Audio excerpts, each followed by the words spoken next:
Amara Johnson stepped out of her mother's old sedan, her eyes scanning the sprawling campus of Jefferson High.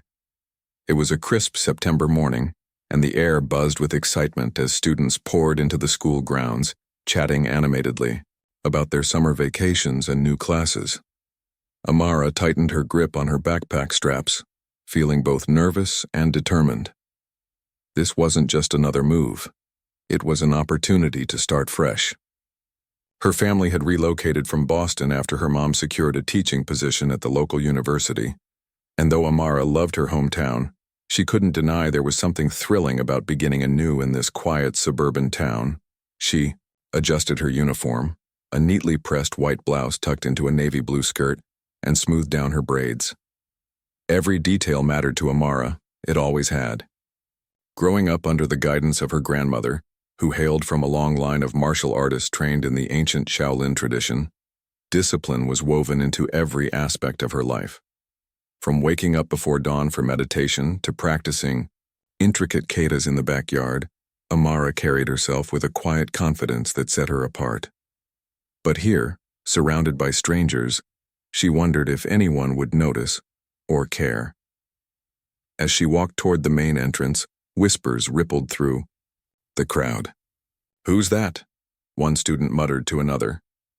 "New girl," came the reply. A few curious glances followed her, but no one approached. That suited Amara fine. She preferred observing first, understanding the rhythm of her surroundings, before stepping fully into them. Inside the building, lockers slammed shut, sneakers squeaked against polished floors, and teachers called out reminders about schedules and assignments. The energy was chaotic yet oddly comforting. For a moment, Amara felt like she might actually belong. Her first class of the day was history, and she slid into an empty seat near the back of the room. As the teacher introduced himself and began outlining the semester's syllabus, Amara pulled out her notebook and jotted down notes with meticulous care. Across the aisle, a boy leaned over to whisper something to his friend, his voice carrying just loud enough for her to catch. "Check. Out the new girl. Think she'll last long around here?" His tone was teasing, almost mocking, but Amara didn't look up. She focused instead on the steady scratching of her pen against paper, tuning out distractions like she'd been taught. By lunchtime, word of the new girl had spread throughout the school. Some students speculated about where she came from. Others debated whether she'd join any clubs or sports teams. Most dismissed her as unremarkable, just another face in the sea of teenagers navigating high school life. But not everyone saw her that way. Chadwick Reynolds, known simply as Chad to his peers, watched Amara from across the cafeteria with growing irritation. Chad was Jefferson High's self-appointed kingpin, ruling the hallways with a mix of intimidation and swagger. Tall and broad-shouldered, with a cocky grin that made freshmen tremble, he thrived on asserting dominance over anyone he deemed weaker or different. To him, Amara was both, an outsider whose composed demeanor suggested she thought herself above everyone else. He hated that. People were supposed to be intimidated by him, not indifferent. And so, as he crumpled up his empty soda can and tossed it onto the table, Chad decided it was time to remind Amara, and everyone else, of his place at the top. The confrontation started subtly. During gym class later that week, Chad sauntered over to where Amara stood stretching before practice. "Hey, new girl," he called out, his voice dripping with sarcasm. "You sure you know what you're doing? Looks like you're about to fall over." A few nearby students snickered, but Amara didn't flinch. Without looking at him, she continued her stretches, her movements fluid and deliberate. Chad frowned, unused to being ignored. "I'm talking to you," he snapped, louder this time. Still, Amara remained silent, her focus unwavering. This pattern repeated itself over the next several days. In the hallway, Chad would bump into her shoulder, muttering insults under his breath. During group projects, he'd deliberately exclude her or mock her contributions. Each time, Amara responded with the same calm indifference, never rising to his bait. To outsiders, it seemed like she barely noticed him, but Chad knew better. There was something unnerving about the way she looked at him, her dark eyes sharp and calculating, as if she could see right through his bravado. What Chad didn't realize was that Amara's composure wasn't born of fear or weakness. It was the result of years spent mastering control, not just of her body but of her mind. Back home, her grandmother used to say, "A warrior doesn't fight because they want to, they fight because they must." Those words echoed in Amara's head whenever Chad tried to provoke her. She refused to give him the satisfaction of seeing her rattled, knowing instinctively that his actions stemmed from insecurity rather than genuine strength. Still, Amara wasn't naive. She understood that ignoring Chad wouldn't make him go away. If anything, his behavior was escalating. One afternoon, as she sat alone in the library reading a book on martial arts philosophy, Chad appeared beside her desk, slamming his hands down loudly. Startled students glanced over, but Amara kept her gaze fixed on the page in front of her. "Why do you always act like you're better than everyone?" Chad demanded, leaning in close. His breath smelled faintly of mint gum, masking the tension, radiating off him. For the first time, Amara looked directly at him. Her expression was unreadable, neither angry nor amused. "I don't think I'm better than anyone," she said evenly. "But I do know that wasting my time on petty arguments won't get me anywhere." Chad blinked, momentarily thrown off balance. No one had ever spoken to him like that before, at least not without cowering afterward. He opened his mouth to retort, then closed it again, unsure of how to respond. For now, he settled for glaring at her before storming off, frustrated and more confused than ever. Despite Chad's relentless attempts to unsettle her, Amara continued going about her days with quiet determination. She aced her classes, participated in extracurricular activities, and even started tutoring a shy freshman in math during her free periods. Slowly but surely, she carved out a space for herself at Jefferson High, earning admiration from some and wary respect from others. Yet beneath the surface, tensions simmered. Everyone could sense that something bigger was coming, a clash that would reveal truths none of them were prepared for. And deep down, Amara knew it too. By the second week of school, Chad's frustration with Amara had reached a boiling point. Every attempt to rattle her seemed to bounce off like pebbles hitting steel. His usual tactics, mocking comments, deliberate shoves in crowded hallways, and snide remarks during class had done nothing to provoke the reaction he craved. Instead, Amara continued moving through her days with the same calm composure, as if Chad didn't exist. To him, this was infuriating. Bullies like Chad thrived on reactions, tears, anger, fear. But Amara gave him none of that. She simply existed, unshaken. Chad wasn't used to being ignored. At Jefferson High, his reputation preceded him. Students avoided eye contact when he walked by. Teachers hesitated to call him out for disruptive behavior, and even the toughest kids in school knew better than to cross him. Yet here was Amara, a quiet, unassuming girl who acted like she didn't have a care in the world. It made no sense. How could someone so obviously targeted remain so unfazed? The more he thought about it, the angrier he became. One afternoon, during gym class, the tension between them finally bubbled over. The students were practicing basic self-defense drills under the watchful eye of Coach Harris, a gruff but fair man who insisted everyone participate. When it was Amara's turn to demonstrate, Chad smirked from across the room. "Let's see what you've got, new girl," he taunted, stepping forward to pair up with her. Amara didn't respond verbally, but there was a flicker of something in her eyes. Recognition, perhaps, or amusement. Either way, Chad mistook it for hesitation. "Don't worry," he sneered, raising his fists in a mock fighting stance. "I'll go easy on you."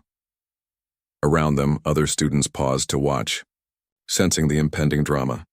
Coach Harris glanced over briefly but said nothing, assuming it was harmless banter. Amara stood still, her feet shoulder-width apart, and her hands relaxed at her sides. To anyone unfamiliar with martial arts, she might have looked unprepared, or worse, scared. But Chad soon realized how wrong he was. As Coach Harris signaled for them to begin, Chad lunged forward, aiming a clumsy punch at Amara's shoulder. In the blink of an eye, she sidestepped, her movement fluid and precise. Before Chad could recover, she swept her leg behind his knees, sending him tumbling to the mat with a thud. The gym erupted into gasps and stifled laughter. Chad lay sprawled on the floor, stunned and humiliated. For a moment, silence hung heavy in the air. Then, scrambling to his feet, Chad's face flushed red with embarrassment and rage. "You think you're funny?"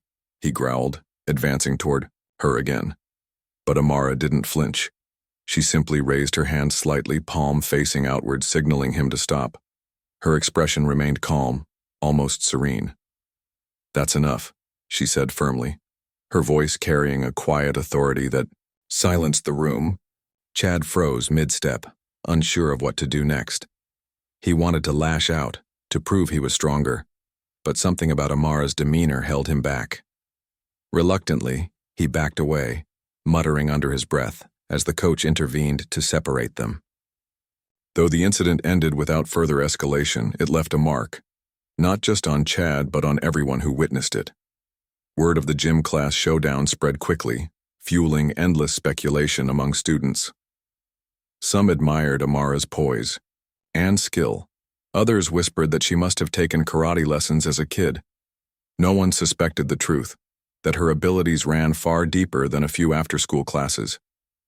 Back home, Amara's evenings were spent honing techniques passed down through generations of her family, rooted in the ancient Shaolin tradition. Her grandmother, a master in her own right, had taught Amara not only physical discipline but also mental resilience. "A true warrior controls their mind before they control their body," her grandmother used to say. These lessons shaped every aspect of Amara's life, guiding her actions even now. Despite the growing attention, Amara tried to keep a low profile. She attended classes, helped her classmates with assignments, and spent her free time reading or practicing meditation. But Chad wasn't ready to let things go. Embarrassed by his defeat in front of the entire class, he doubled down on his efforts to unsettle her. During lunch one day, he sauntered over to where Amara sat alone, engrossed in a book. With a smirk, he knocked her tray off the table, sending food spilling onto her pristine uniform. Laughter erupted around them, though it was tinged with unease. Everyone waited to see how Amara would react, but Amara didn't yell, cry, or retaliate. She simply set her book aside and stood up, meeting Chad's gaze head-on. For a moment, the two locked eyes, the tension palpable. Then, without a word, Amara grabbed a napkin, wiped her hands clean, and walked away, leaving Chad standing there, unsure of whether he'd won or lost. The cafeteria incident only fueled Chad's obsession. He couldn't shake the feeling that Amara was somehow mocking him, daring him to try harder. Determined to regain control, he began plotting his next move. After school one Friday, Chad lingered near the lockers, waiting for Amara to appear. When she finally emerged from the library, her arms laden with books, he stepped into her path, blocking her way. "You've got some nerve," Chad spat, his voice low and menacing. "Walking around like you own the place, acting like you're untouchable." Amara stopped, staring at him impassively. "What do you want?" she asked, her tone neutral. Chad clenched his fists, his temper flaring. "I want you to admit I'm stronger than you," he shot back. "Say it." Amara tilted her head slightly, studying him as though he were a puzzle she needed to solve. "Strength isn't about pushing people around," she replied calmly. "It's about knowing when to hold back." Chad bristled at her words, interpreting them as condescension. "Oh yeah? Well, let's see how much you can hold back when I—" Before he could finish his sentence, he lunged forward, aiming to grab her arm. In an instant, everything changed. Amara moved faster than Chad could process. One moment, he was reaching for her. The next, he found himself flat on his back, staring up at the ceiling tiles. Pain shot through his wrist, which Amara had pinned gently but firmly to the ground. Her other hand rested lightly against his throat, not enough to hurt, but enough to make her dominance clear. The hallway fell silent, all eyes fixed on the scene unfolding before them. "I don't want to fight you," Amara said softly, though her voice carried unmistakable authority. But if you keep this up, I won't hold back." With that, she released him and stepped back, giving him space to stand. Chad scrambled to his feet, his face burning with shame and disbelief. Never in his life had he been bested so effortlessly, and certainly not by someone he considered beneath him. As Amara walked away, leaving Chad standing there in stunned silence, whispers rippled through the crowd. Students exchanged wide-eyed glances, marveling at what they'd just witnessed. Word of the encounter traveled fast, spreading beyond the walls of Jefferson High.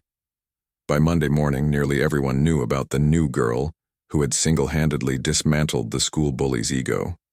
Some hailed her as a hero. Others treated her with cautious respect, unsure of what else she might be capable of. For Chad, the fallout was devastating. Not only had he been publicly humiliated, but his carefully constructed image of invincibility had crumbled. Overnight, he went from being the undisputed king of the school to a laughingstock. Even his closest friends kept their distance, unsure of how to handle the situation. Meanwhile, Amara returned to her routine as though nothing had happened, refusing to gloat or seek validation. If anything, she seemed more focused than ever, pouring her energy into her studies and extracurricular activities.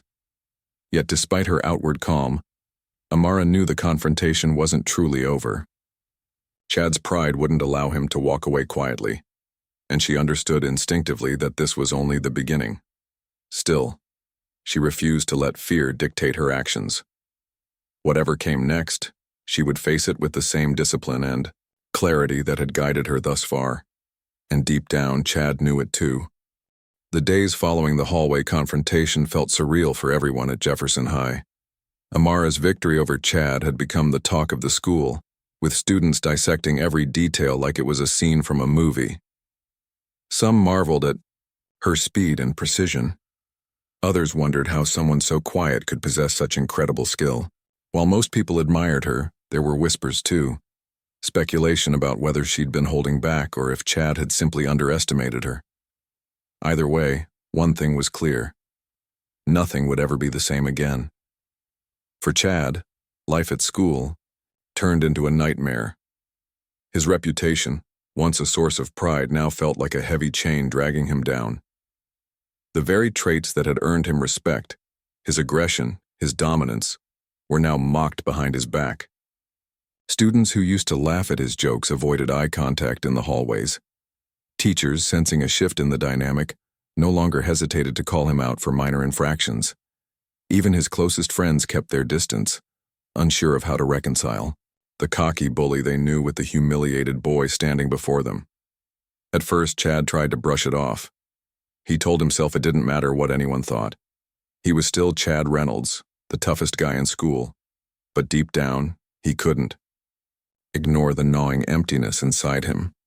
For years, he'd defined himself by his ability to intimidate others, to make people fear him. Now, stripped of that identity, he felt lost. Who was he without the power to control those around him? The question haunted him, lingering in his mind long after the final bell rang each day. One evening, as Chad sat alone in his room staring at the ceiling, he found himself replaying Amara's words over and over again. Real strength comes from control, not chaos. At the time, he'd dismissed it as nonsense, another way for her to rub salt in his wounds. But now, the phrase echoed in his head, refusing to fade. What did she mean by control? Wasn't control exactly what he'd been trying to exert all along? And yet somehow he'd ended up on the floor, defeated and humiliated while she stood tall, calm, and composed. Frustrated and restless, Chad grabbed his phone and scrolled through social media, hoping to distract himself. Instead, he stumbled across photos of Amara posted by classmates, pictures of her helping a freshman with math homework, leading a discussion during debate club, and even practicing katas in the park. Each image seemed to highlight a different facet of her personality: kind, intelligent, disciplined. It was infuriating and strangely compelling. How could someone so unassuming command such admiration? That night, Chad barely slept. Every time he closed his eyes, he saw Amara's face, The way she'd looked at him in the hallway, not with anger or hatred, but with something closer to pity. By morning, he'd made up his mind. Whether it was curiosity, guilt, or sheer desperation, driving him, he needed answers. After school, instead of heading straight home, Chad lingered outside the library where Amara often studied. When she finally emerged, her arms full of books, he stepped forward, blocking her path. "What do you want?" she asked coolly, not looking surprised to see him. Her tone wasn't hostile, just matter-of-fact, as though she'd expected this. Moment would come sooner or later. Chad swallowed hard, his usual bravado nowhere to be found. I wanted to say sorry," he stammered, the words feeling foreign on his tongue. "For everything. You were right, I'm not strong, I'm just a jerk." Amara stopped walking and regarded him thoughtfully. For a moment, neither of them spoke. Then, setting her books down on a nearby bench, she crossed her arms and met his gaze. "Apologies are meaningless unless they lead to change," she said evenly. "If you truly mean what you say, prove it. Start by helping someone instead of hurting them." Her words hit Chad like a punch to the gut, but not because they were cruel. On the contrary, they were simple, direct, and impossible to argue with. For the first time in his life, Chad realized he had a choice. He could continue down the same destructive path, clinging to his old ways, or he could try to become someone better. The idea terrified him, but it also sparked a glimmer of hope, a chance to rewrite the story he'd been living for as long as he could remember. Over the next few weeks, Chad threw himself into making amends. He started small, apologizing to classmates he'd bullied in the past and offering to help carry supplies for teachers. At first, people were skeptical, assuming it was some kind of trick. But as Chad persisted, his sincerity began to shine through. Slowly, trust replaced suspicion, and relationships that had once been strained began to heal. Even his former friends, who had distanced themselves after the incident with Amara, cautiously welcomed him back into their circle. One afternoon, Chad approached Amara again, this time with a genuine smile. "Thanks," he said simply, holding out a folded piece of paper. When she unfolded it, she found a handwritten note. "Control, not chaos." Beneath the words was a sketch of two figures sparring, one standing firm, the other bowing in respect. Amara looked up at him, her expression softening. "You're welcome," she replied, tucking the note into her pocket. From that point on, Chad became an unlikely ally in Amara's mission to create a more positive environment at Jefferson High. Together, they organized workshops on conflict resolution and anti-bullying initiatives, encouraging students to stand up for one another and embrace empathy. Chad's transformation inspired others to reflect on their own behavior, sparking a ripple effect that spread throughout the school. Fights in the hallways became less frequent, cliques grew more inclusive, and acts of kindness, once rare, started to feel commonplace. Meanwhile, Amara continued to inspire those around her with her quiet strength and unwavering compassion. She never sought recognition or praise, but her influence was undeniable. Students looked to her as a role model, not because she was perfect, but because she embodied resilience, discipline, and grace under pressure. Even Chad, who had once seen her as his greatest adversary, came to view her as a mentor and friend. By the end of the semester, the atmosphere at Jefferson High had shifted dramatically. Gone were the days of constant tension and fear. In their place was a sense of community and mutual respect. Of course, challenges remained. High school was still high school after all. But the foundation for lasting change had been laid. And at the heart of it all stood Amara, a true Shaolin disciple whose actions spoke louder than any words ever could. As winter break approached, Chad found himself reflecting on how far he'd come since that fateful day in the hallway. He wasn't the same person anymore, nor did he want to be. For the first time in his life, he understood what real strength meant. Not domination, but compassion. Not chaos, but control. And though he doubted he'd ever fully repay Amara for showing him the way, he vowed to honor her example by continuing to grow and give back. Little did either of them know, Their journey was far from over. But for now, they took solace in the knowledge that they had taken the first steps toward becoming the best versions of themselves, and in doing so, had helped transform an entire school. As the months passed, Jefferson High began to feel like a completely different place. The transformation wasn't immediate or magical. It happened gradually, almost imperceptibly. But by spring, even the most skeptical students couldn't deny that something profound had shifted. Gone were the days when fear dictated how people moved through the hallways. Now, laughter and conversation filled the air, punctuated by moments of genuine connection. At the center of this change stood two unlikely figures, Amara Johnson and Chadwick Reynolds. Chad's evolution from bully to ally continued to surprise everyone, including himself. What started as an apology to Amara had blossomed into a full-fledged commitment to making amends. He threw himself into anti-bullying workshops, often partnering with Amara to lead discussions about conflict resolution and empathy. His presence added credibility to their efforts. After all, who better to speak about the dangers of bullying than someone who had once been its biggest perpetrator?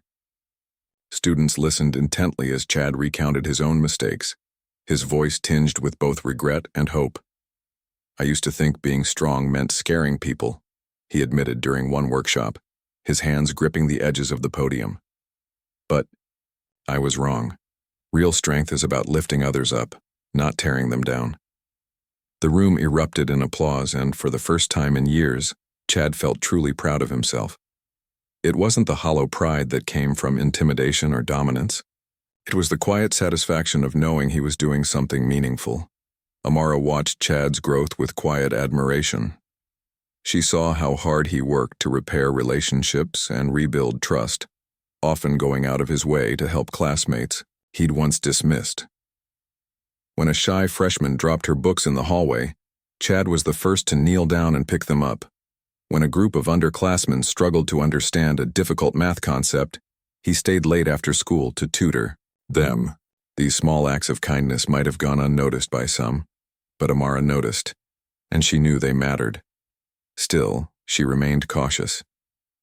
Change, especially in someone as deeply ingrained in old habits as Chad, required consistent effort. So while she encouraged him, she also held him accountable, gently reminding him whenever he slipped back into old patterns. One afternoon, after catching him teasing a classmate during lunch, Amara pulled him aside. "Progress isn't linear," she said firmly but kindly. "You're doing great, but don't let your guard down. Every action counts." Chad nodded, chastened but grateful for her honesty. Over time, their partnership grew stronger, built on mutual respect and shared goals. They weren't friends in the traditional sense. Amara still preferred solitude, and Chad's boisterous personality clashed with her calm demeanor, but they trusted each other implicitly. Together, they became a force for good at Jefferson High, inspiring others to follow their lead. The ripple effects of their work extended far beyond individual interactions. Teachers reported fewer disciplinary issues, and attendance rates improved, as students felt safer and more engaged. Clubs and extracurricular activities thrived, drawing participants who had previously avoided school events out of fear of ridicule. Even the cafeteria, once a battleground of cliques and exclusion, transformed into a space where diverse groups mingled freely, sharing tables and stories. One particularly memorable moment came during Spirit Week, an annual tradition at Jefferson High. In previous years, the event had been marred by rivalries and pranks, leaving some students too intimidated to participate. This year, however, things were different. Under Amara and Chad's guidance, the Student Council organized inclusive activities designed to bring everyone together. On Twin Day, pairs of students dressed alike regardless of grade level or social circle, creating unexpected bonds. During the talent show, performers cheered each other on enthusiastically, celebrating diversity rather than competition. Even Chad surprised himself by joining the karaoke contest, belting out a hilariously off-key rendition of a pop song. The audience roared with laughter and applause, not because they were mocking him, but because they genuinely enjoyed seeing him embrace vulnerability. For Chad, it was a turning point, a chance to prove that he didn't need to be feared to earn respect.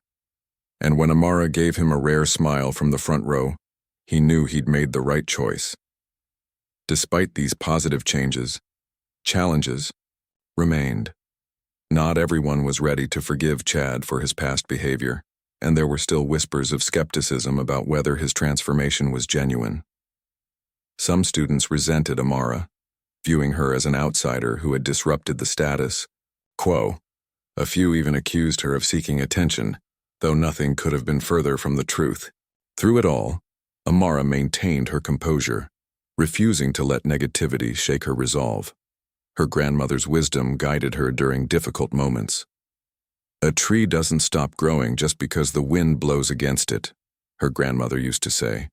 Amara carried those words with her, drawing strength from the knowledge that true growth required patience and perseverance. She reminded herself that change was rarely easy, especially in environments resistant to it. But every act of kindness, no matter how small, planted seeds that would eventually bloom. By senior year, the impact of Amara and Chad's efforts was undeniable. Jefferson High had become a model of inclusivity and resilience, attracting visitors from neighboring schools eager to learn from their example. Students elected Chad as co-president of the Student Council, recognizing his leadership and dedication to creating a better community. Meanwhile, Amara earned top honors academically, delivering the valedictorian speech at graduation, a moment that left many in tears. Standing on stage in her cap and gown, Amara reflected on her journey. Strength isn't about overpowering others, she said, her voice steady yet warm. It's about lifting people up, even those who once tried to tear you down. We all have the power to shape our world, not through domination, but through compassion and discipline. As she stepped away from the podium, the crowd erupted into cheers, rising to their feet in a standing ovation. Chad watched from the audience, his heart swelling with pride.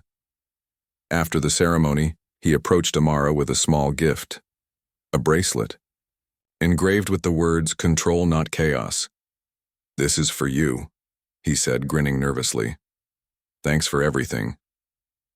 Amara accepted the gift with a nod, her eyes shining with gratitude. Though their paths would soon diverge, the bond they forged and the lessons they learned would stay with them forever. As the sun set on Jefferson High, casting golden light across the campus, Amara and Chad stood side by side, watching their classmates celebrate. Both knew the road ahead wouldn't always be smooth, but they faced it with confidence, armed with the knowledge that real strength lies not in chaos, but in control. Graduation day at Jefferson High was a whirlwind of emotions, excitement, nostalgia, and a bittersweet awareness that an era was coming to an end. The auditorium buzzed with energy as families filled the seats, snapping photos and adjusting flower lilies around their graduates' necks.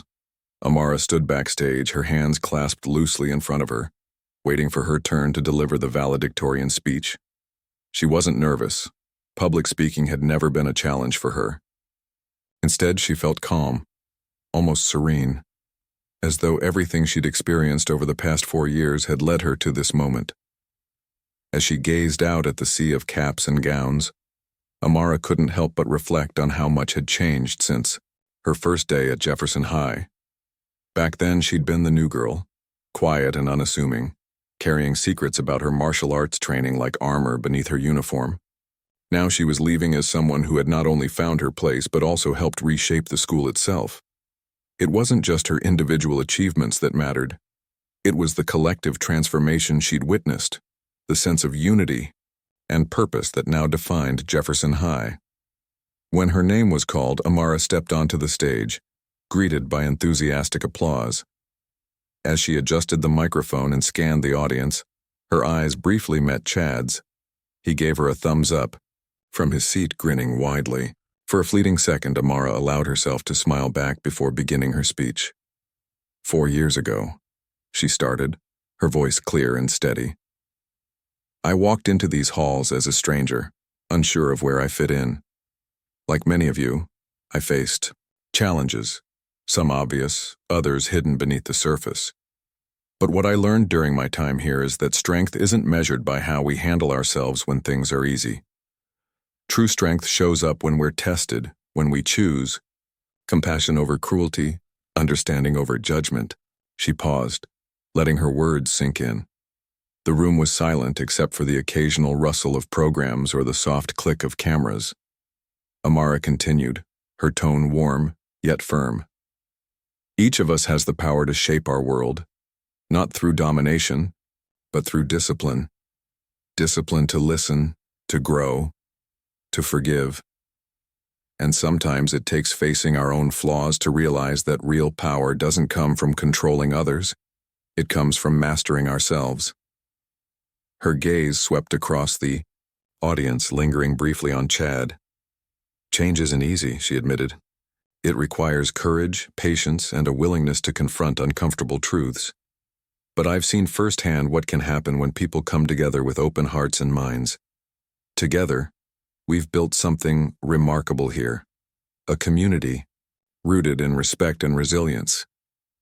The crowd erupted into applause, but Amara held up a hand, signaling for quiet.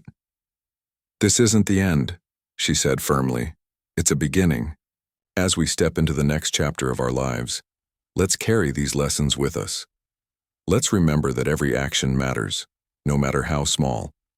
Whether it's standing up for someone who needs support or choosing kindness over indifference, we have the ability to make a difference in ourselves and others and in the world. With that, Amara stepped away from the podium, her parting words hanging in the air like a promise. The audience rose to their feet, cheering wildly as she returned to her seat.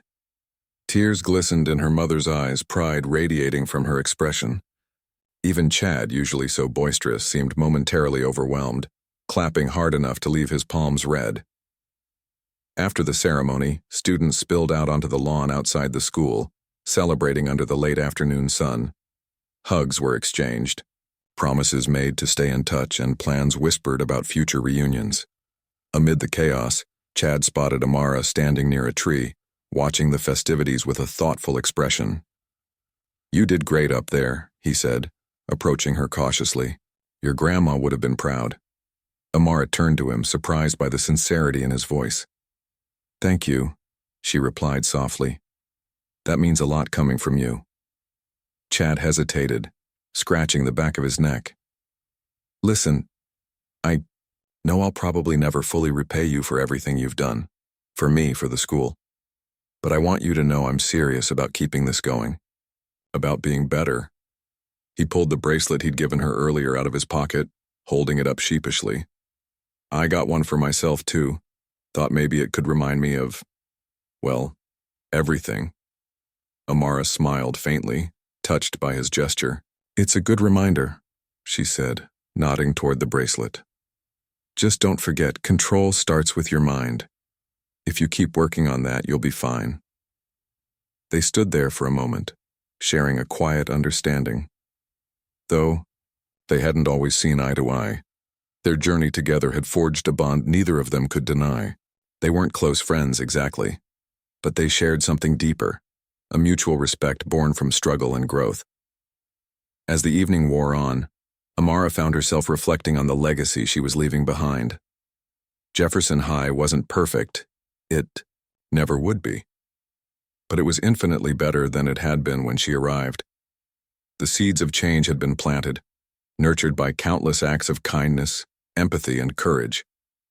And while she knew challenges lay ahead for the school, she trusted that the foundation they'd built would endure. For Chad, the road forward was equally uncertain. College loomed on the horizon, along with the pressure to prove himself in a new environment. Yet for the first time he felt ready to face whatever came his way. Amara's teachings, and his own hard-earned lessons, had equipped him with tools far more valuable than brute force: self-awareness, humility, and a commitment to doing the right thing, even when it was difficult. Months later, as Amara settled into life at university, she received a letter from Chad. Enclosed was a photograph of him volunteering at a local youth center, teaching kids basic self-defense moves. On the back of the photo he'd written, "Control, not chaos. Thanks for showing me the way." Amara smiled, tucking the picture into her journal. Though miles apart, their connection remained intact, a testament to the enduring impact of their shared journey.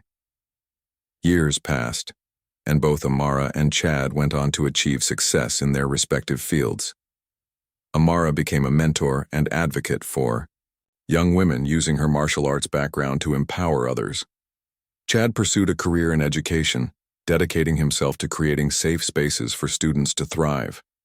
Their paths crossed occasionally, at alumni events, chance encounters, or holiday gatherings, but each meeting reinforced the belief that their high school years had shaped them in ways neither could have anticipated. Looking back, Amara often thought about the ripple effect of those early days at Jefferson High. One act of courage, one choice to rise above fear or anger, could spark a chain reaction capable of transforming entire communities. And Chad? He carried Amara's lessons with him wherever he went, reminding himself daily that true strength wasn't about ruling the world. It was about making it a little kinder, one person at a time. In the end, their story wasn't just about redemption or resilience. It was about the power of connection, the idea that even the most unlikely relationships could inspire profound change. As Amara liked to say, quoting her grandmother, "A single pebble may seem insignificant, but toss it into still water and watch the ripples spread."